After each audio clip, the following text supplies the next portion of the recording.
Shalom Aleichem, minha irmã e minha irmã, como vão vocês? Que Hashem vos abençoe em nome de Yeshua. Hoje vamos falar sobre a Parashá Korach e vamos falar sobre desafiando lideranças. E por que eu vou falar sobre esse tema, irmãos? Isso é algo que tem se tornado muito frequente em nosso meio.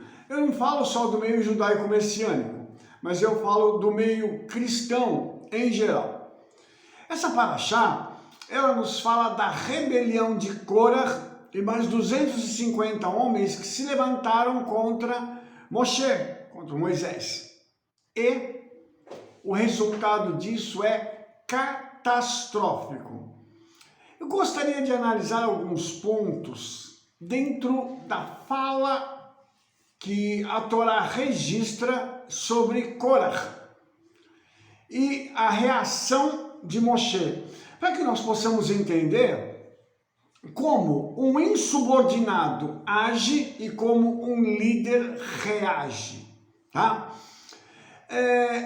A Torá, em número 16, de 1 a 4, diz assim: E Korach, filho de Itzar, filho de Kehat, filho de Levi, tomou consigo a Datã e Aviram, filhos de Eliab, e Aon, filho de Pelet, filhos de Ruben. Levantaram-se perante Moshe com 250 homens dos filhos de Israel, príncipes da congregação, chamados à assembleia, homens de posição, e se congregaram contra Moshe e contra Aharon, e lhes disseram: Basta-vos, pois, que toda a congregação é santa, todos são santos, e o Eterno está no meio deles. Por que, pois, vos elevais sobre a congregação do Eterno? Quando Moshe ouviu isso, caiu sobre o seu rosto. Então, eu quero lhe mostrar o contexto disso aqui. Quando Korach se levanta contra Moshe, ele precisava de um plano.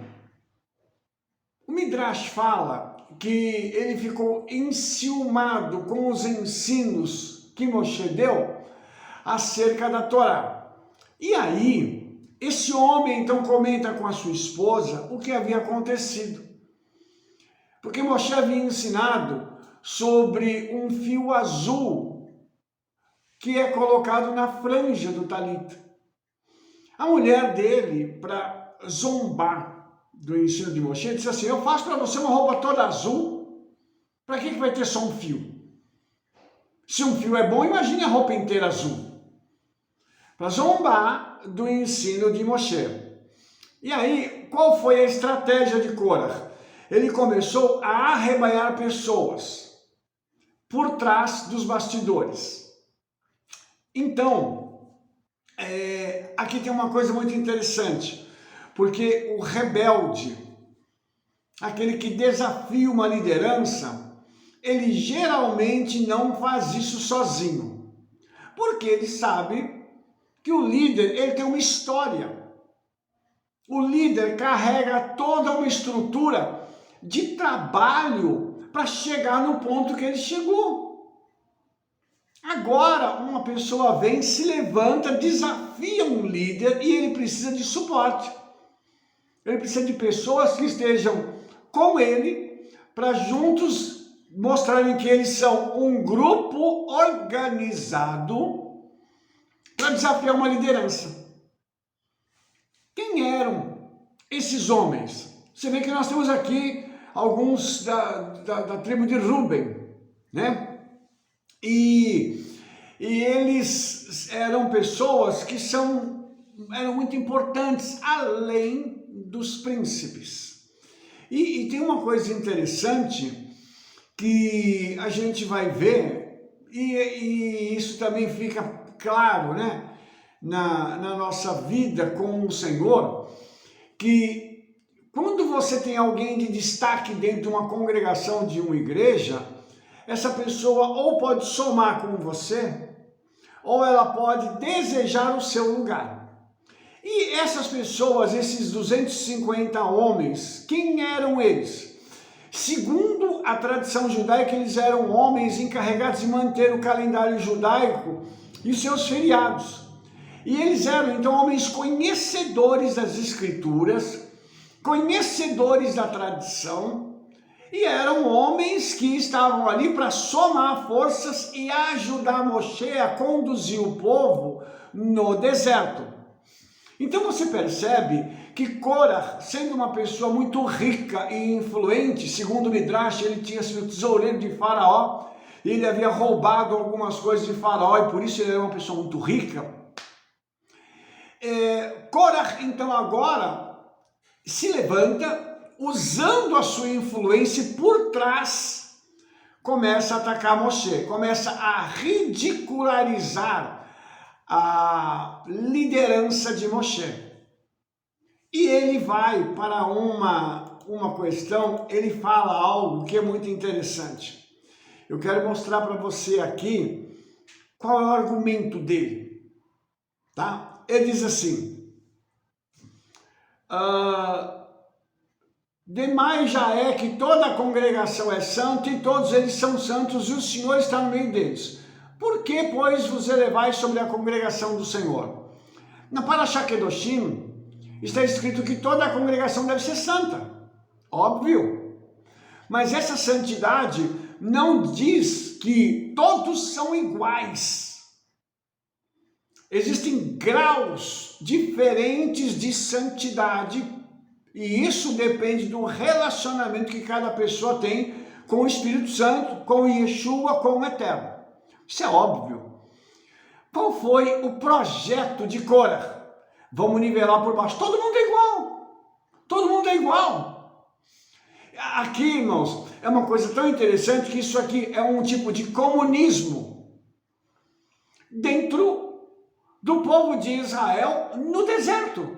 Todo mundo tem que ser igual, mas eu, como estou aqui na frente, eu vou ser o líder deles, lógico, mas todo mundo vai ser igual. Perceba que coisa interessante é essa que está acontecendo aqui. E esses líderes foram, junto com Korah, para desafiar Moshe. Olhe só o que Korah diz na última frase do versículo 3. Por que, pois, vos elevais sobre a congregação do Senhor? Korah estava dizendo assim, por que vocês se colocam à frente da congregação do Senhor? Ninguém elegeu vocês para ocuparem os cargos que vocês ocupam. Como é que vocês estão aí na frente fazendo o quê? Isso, irmãos, é algo impressionante. Como uma pessoa dessa consegue abrir a boca para dizer esse tipo de coisa? Porque nas entrelinhas, o que ele estava dizendo é o seguinte: vocês dois roubaram, usurparam a posição que vocês ocupam. Simples assim. Entenda uma coisa, irmãos, que quando o Senhor coloca algo nas nossas mãos, nós devemos cuidar com zelo do nosso chamado. E o Senhor envia pessoas para estarem ao nosso lado. Mas não se engane que Satanás também envia, viu? Por isso que tem o joio e o trigo no meio de uma congregação, de uma sinagoga ou de uma igreja. Sempre vai ter. Só que o joio, ele se parece com o trigo, ele tem a fala de um trigo, ele tem o cheiro de um trigo, ele só não tem o caráter do trigo. Porque o trigo, quando é moído, ele não reclama. Ele sabe que ele vai se transformar em alimento. O joio não quer ser moído. Porque se moer o joio, ele se transforma em veneno. Entendeu? Então, o joio ele tem que continuar sempre na sua condição e o joio ele fica ereto. Na natureza, o joio fica ereto. O trigo, ele se curva. Isso, na natureza, já mostra que há uma grande diferença entre os dois. E aí, nós mais uma vez vamos ver o que Korah tentou fazer. Ele tentou roubar o chamado do Senhor, o rebanho que o Senhor colocou nas mãos de Moshe, simplesmente reunindo alguns líderes e tentando destituir Moshe e Arão. Olha só, Corah não foi eleito para nada. O povo não se reuniu, eles não fizeram uma assembleia solene para poderem eleger Corah. Preste atenção que isso é uma estratégia demoníaca que acontece sempre na história. E não vai parar, vai continuar acontecendo, infelizmente. E essas pessoas, eles se acham melhores do que os seus líderes. Mas vamos continuar para a gente ver uma outra coisa aqui. Moshe, ele tem uma reação que é instintiva dele, Moshe. Ele já havia feito isso outras vezes. Ele cai com seu rosto em terra. E ele vai dizer uma coisa que é muito sábia, porque ele poderia confrontar aqueles homens naquele momento. Mas Moshe cai com o rosto em terra e recebe uma orientação do Senhor. Isso eu posso dizer para você com certeza. Com certeza. Ele recebeu uma palavra vinda do Senhor e quando ele recebe essa palavra, ele agora vai fazer algo que é também espetacular. Ele vai dar uma chance para os rebeldes. Preste atenção. Só abrir um parênteses aqui. Geralmente rebelde não merece chance, irmãos. Mas Moshe era um homem tão manso, que ele ainda vai dar uma chance para os rebeldes. E o que ele fez? Ele diz assim, falou a Corah e a toda a sua congregação. Veja bem que aqueles 250 já são considerados a congregação de Corah. Eles não são a congregação do Eterno nem de Moshe. Tá? Então agora, é um povo dentro do povo. Olha o que o texto está dizendo. Disse assim, amanhã pela manhã o Eterno fará saber quem é seu, e quem o santo que ele fará chegar a si, e aquele a quem escolher fará chegar para si. Veja o que Moshe vai dizer para eles agora. Fazei isto, tomai vós incensários, Corah e toda a sua congregação, e pondo fogo neles amanhã, sobre eles deitai incenso perante o Eterno. E será que o homem a quem o Eterno escolher, esse será o santo. Baste-vos, filhos de Levi. Veja bem, quem é que podia portar os incensários? Pela Torá, o sacerdote. Corá não é sacerdote. Os 250 não são sacerdotes. Eles vão fabricar incensários, vão ter que pegar um incenso, que não é o incenso usado para o Senhor, e vão ter que vir e colocar fogo no incensário com um fogo que não é do Senhor. Você percebe o que Moshe está tentando fazer com que eles raciocinem e vejam. Eu não posso fazer nada disso porque está tudo errado. Eu não posso fabricar um incensário para mim. Eu não posso pegar incenso estranho, não posso pegar fogo estranho. Qual seria o objetivo dessa palavra de Moshe? Levar Corah e os 250 ao arrependimento. Meu pai. Veja que coisa extraordinária nessa paraxá. Moshe dando uma chance junto, obviamente que o Eterno e Moshe trabalhando juntos para dar uma chance para essa pessoa. E quantas vezes, irmãos, em meio a uma rebelião, a um problema todo, nós falamos assim, vai para casa, esfria a cabeça, pensa bem no que você está fazendo. E a pessoa depois volta toda dura, carrancuda. Não, eu vou embora mesmo porque esse lugar não me serve mais. Não é o lugar que não serve. É o líder que não serve, só que a pessoa, como ela não conseguiu destituir o líder, então para ela agora o lugar é ruim. Mas o lugar e o líder, eles eram bons até pouco tempo atrás, antes da rebelião. A pessoa foi alimentada espiritualmente, às vezes até fisicamente, ela foi curada, ela foi liberta, a sua família foi restaurada, mas o líder não presta. a outra pessoa que apareceu, é boa. Isso é muito interessante, irmãos, porque isso mostra pra gente a natureza arrogante e egoísta das pessoas. Elas não dão valor para aquilo que realmente tem valor. Alguém que investe na vida, que faz, que trabalha, como Moshe está fazendo com todo esse povo. Quem tirou o povo do Egito não foi Korah. Quem abriu o mar não foi Korah. Quem orou para que o maná caísse não foi Korah.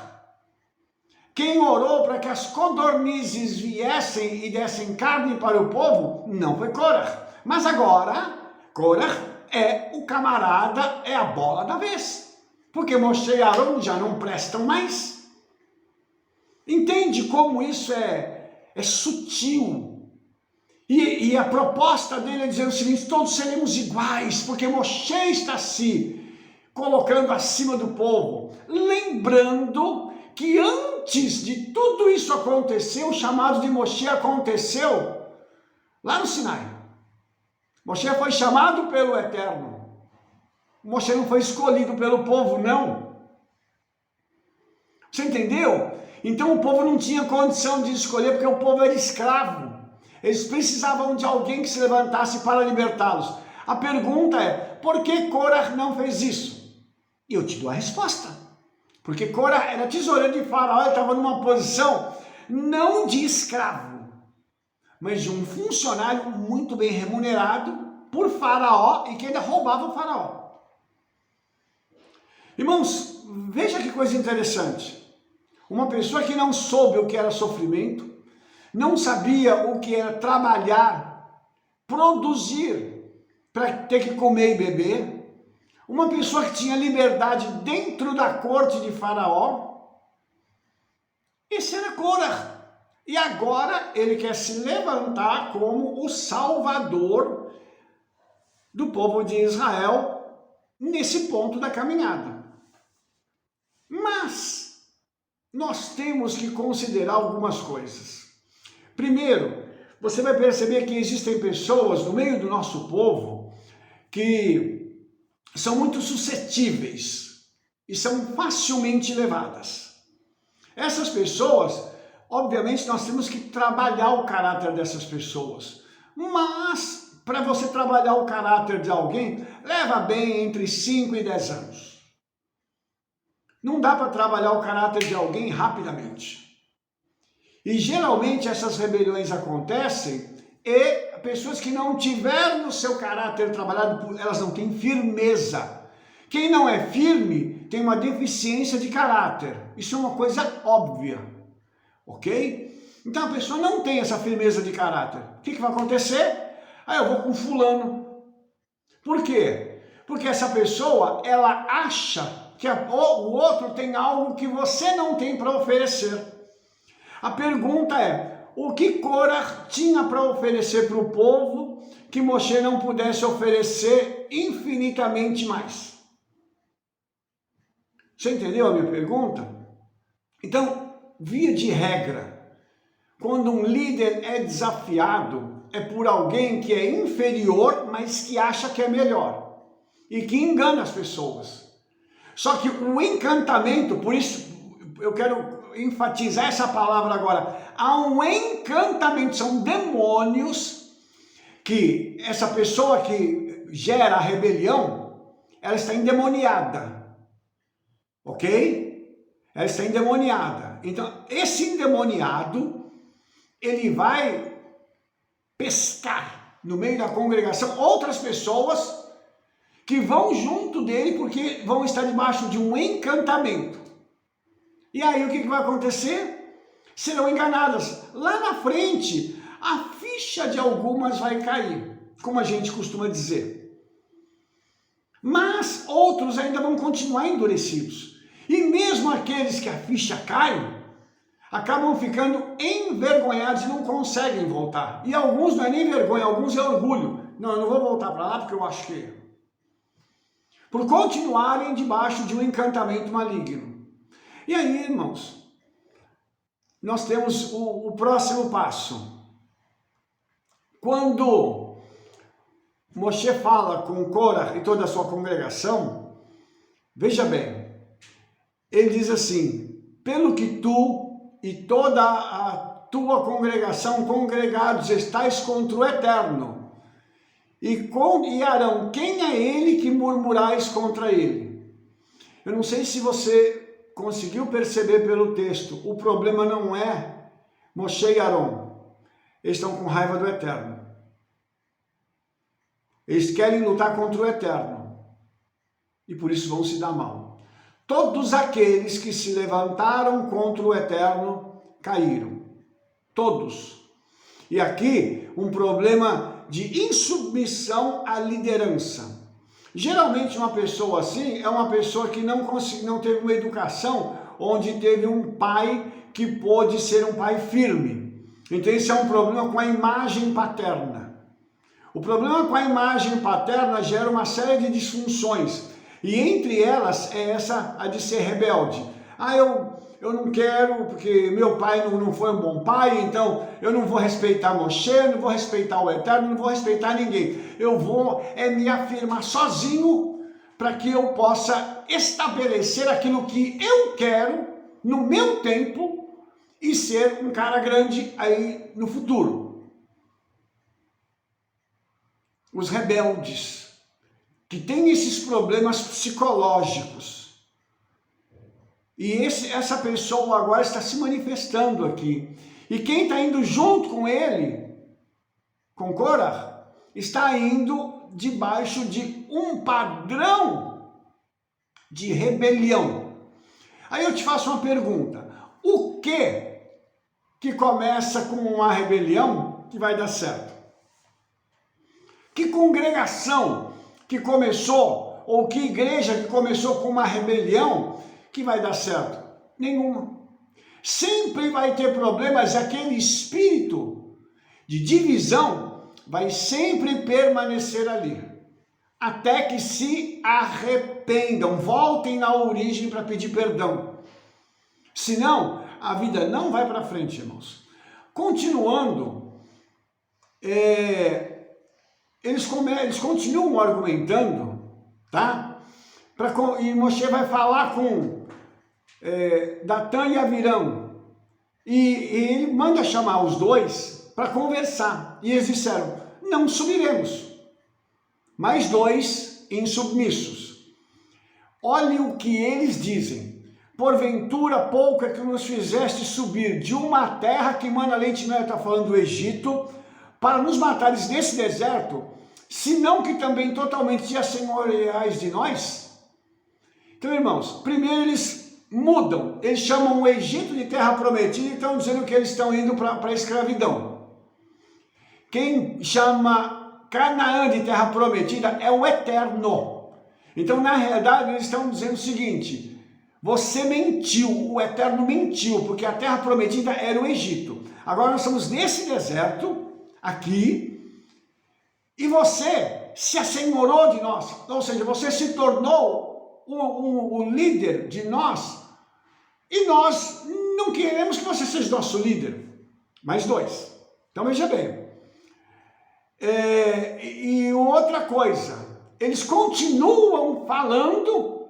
Primeiro eles chamam o Egito de terra que mana leite e mel, depois eles continuam dizendo o seguinte: nem tão pouco nos trouxeste a uma terra que mana leite e mel, nem nos deste campos, vinhas e herança. Porventura arrancará os olhos a estes homens? Não subiremos.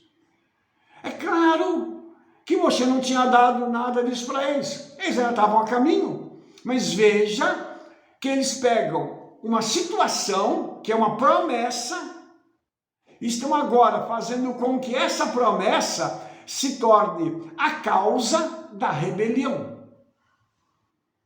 E quando ele fala de arrancar os olhos dos homens, ele está querendo dizer o seguinte: você vai guiá-los como se eles fossem cegos? É isso que você quer fazer? Você quer iludir todo mundo para guiá-los como cegos? Só que ele se esqueceu de uma coisa, os dois se esqueceram de uma coisa. Quem falou isso não foi Moshe, foi o Eterno. Puxa vida, se foi o Eterno, então essa queixa não é contra Moshe. Eles estão com um problema com o Eterno. Mais dois aqui com um problema de paternidade. Problema psicológico pessoal, agora estão se rebelando contra o Eterno, achando que o Eterno não é poderoso para dar isso tudo para eles. Ou seja, eles estão questionando o poder do Eterno e a sua palavra através da promessa. De novo, todo mundo que fez isso se deu mal. Todos. Moshe ficou muito irado com isso. Porque Moshe sabia o que eles estavam fazendo. Moshe sabia da rebelião deles. E Moshe fala assim, olha, não atente para a sua oferta, nem um só jumento deles tomei, nenhum deles fiz mal. Por que ele está falando da oferta, irmãos? Porque a oferta é uma coisa muito interessante.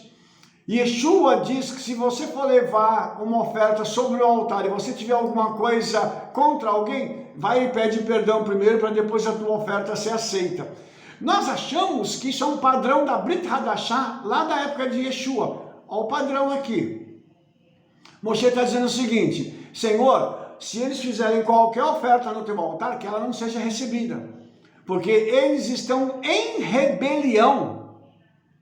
Deixa eu te fazer uma pergunta. Você acha que o dízimo e uma oferta de um rebelde é aceito no céu? Eu vou te dar a resposta. Não. Pode ser aceito na congregação, na igreja, entra lá nos números da tesouraria, mas para o Eterno você acha que isso vai fazer diferença? Não. Por quê? Porque há um padrão na Bíblia acerca disso. Rebelde, ele primeiro tem que pedir perdão pela sua rebelião, para depois ele poder se reconectar com o Eterno. Porque senão não adianta. Ele pode orar, jejuar, pode ir para Yom Kippur, não vai adiantar. Tem que voltar e pedir perdão. Irmãos, Moshe está dando uma chance para esse pessoal, para que isso possa acontecer. E eles estão jogando a chance no lixo. Quanta gente já fez isso? Na sua igreja, na sua congregação, na sua sinagoga, você nunca teve um problema desse? E um detalhe interessante, as pessoas vão tocando a vida, achando que está tudo bem. Que eles não têm que pedir perdão e que, não, o fulano não é que está errado. Ele é que é o mau caráter é ele, não sou eu não. Vamos continuar. E aí, irmãos, no dia seguinte,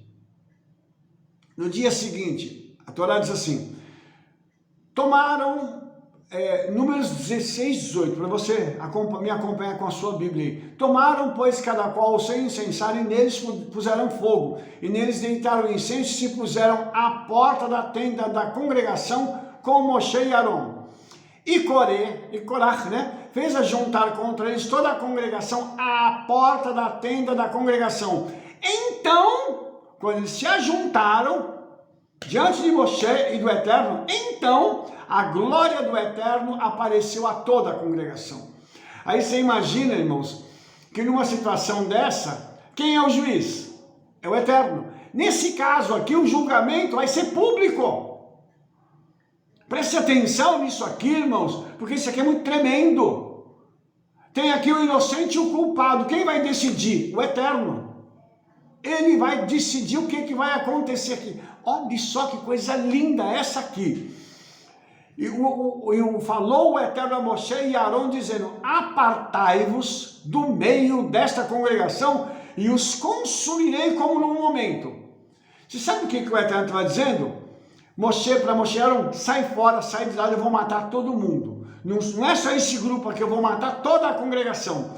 Veja bem, olha a atitude do líder, o verdadeiro líder, o que ele faz? Mas eles se prostraram sobre os seus rostos e disseram, ó Elohim, Deus dos espíritos de toda a carne, pecará um só homem e indignar-te-ás tanto contra toda esta congregação? E por que essa palavra aparece agora aqui? Por que Moshe está dizendo isso? Porque o povo de Israel era um corpo. Ele é um corpo. Se uma parte está fazendo besteira, o resto está sendo influenciado. Ou seja, tem um grupo querendo se rebelar, mata todo mundo. Mas Moshe lembra o Eterno sobre isso.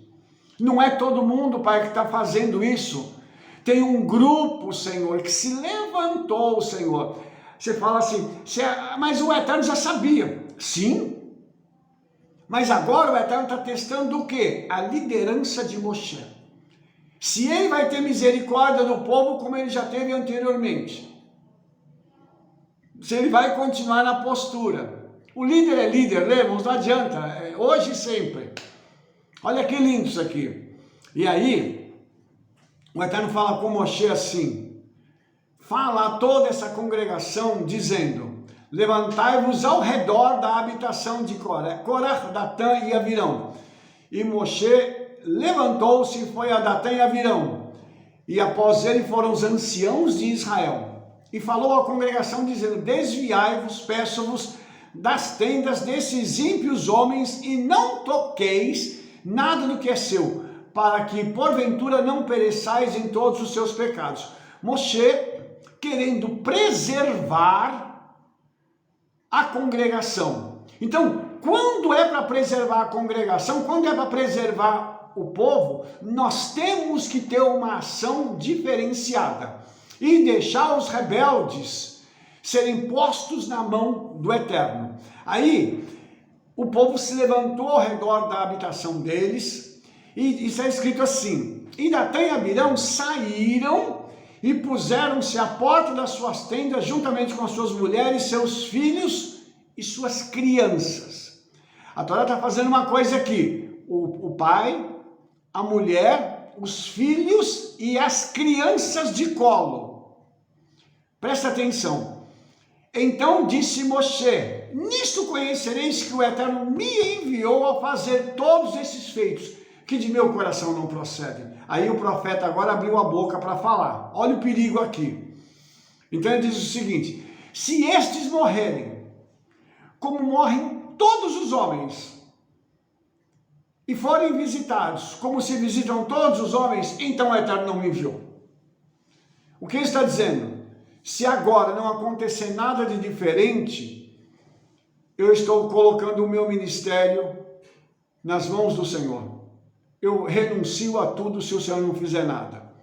Aí ele diz assim, mas, o profeta com um mas. Se o Eterno criar alguma coisa nova, e abrir a terra a sua boca, e os tragar com tudo que é seu, e vivos descerem ao sepulcro, então conhecereis que estes homens irritaram ao Eterno. Que perigo, misericórdia. Um profeta abre a boca agora, e ele não amaldiçoou, não, ele só pediu que o Eterno criasse uma coisa nova. Só que a tradição judaica diz que isso aqui já tinha sido criado, estava disponível.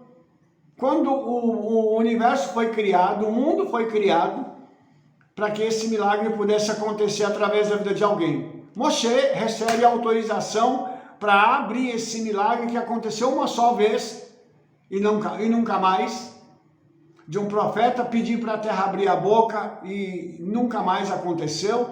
E agora vamos ver o resultado disso. Presta atenção. E aconteceu que, acabando ele de falar todas estas coisas, a terra que estava debaixo deles se fendeu. E a terra abriu a sua boca e os tragou com suas casas, como também a todos os homens que pertencem a Corah e toda a sua fazenda. E eles e tudo o que era seu desceram vivos ao sepulcro, e a terra os cobriu e pereceram no meio da congregação. O texto é muito claro, a terra abre a boca, eles são tragados com tudo que tem e a terra fecha.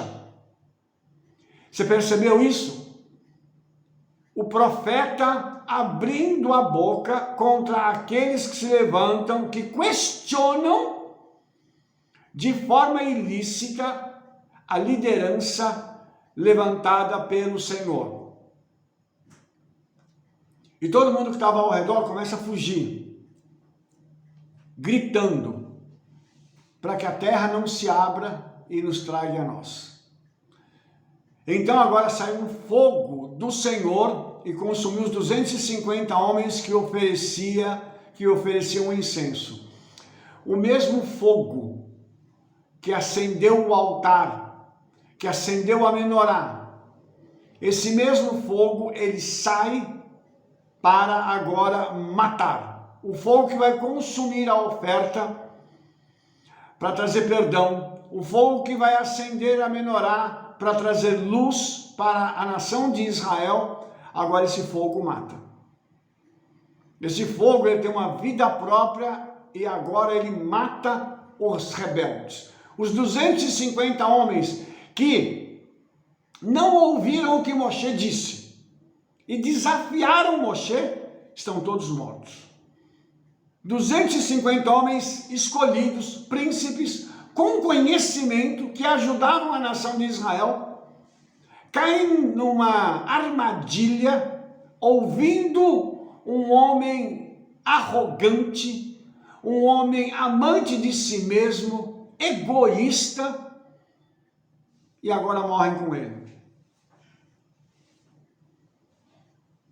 É uma coisa terrível de se dizer, mas a Torá mostra para a gente que esse incidente aqui acabou selando a vida destas pessoas e o destino delas.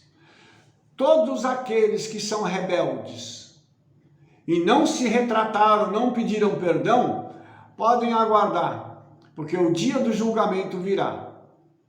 Rabino, misericórdia, você não pode dizer isso é politicamente incorreto. Eu não sou uma pessoa politicamente correta. Eu sou uma pessoa que fala aquilo que a Bíblia diz e que o Senhor me manda dizer. E eu digo para você que se você é rebelde, ou se você conhece um rebelde que dividiu, que machucou, que deu prejuízo para a obra do Senhor, espere, porque você vai ver o juízo chegar na vida deles. Todos. E aqui tem uma outra coisa, irmãos. Tem uma outra coisa.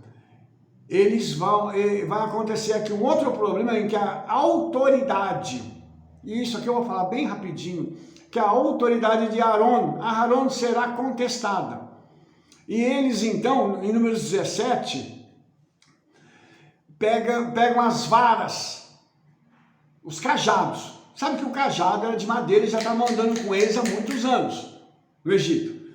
Eles pegaram esses cajados e colocaram dentro do tabernáculo, lá onde fica a arca, do Kodesh HaKodashim, do Santo dos Santos. Para quê? Para o Senhor mostrar quem era quem. No dia seguinte, uma vara só floresce. Ela dá folhas, flores e frutos, tudo ao mesmo tempo. Que era a vara de Aarón pela casa de Levi. E agora? Como é que faz? Mais uma vez, a autoridade que foi contestada é reafirmada.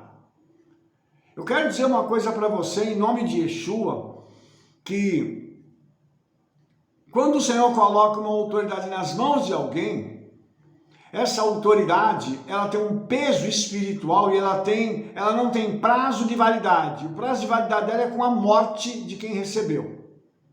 A autoridade continua sobre a vida dessa pessoa. Aí de quem questionar a autoridade de alguém que recebeu isso do Senhor.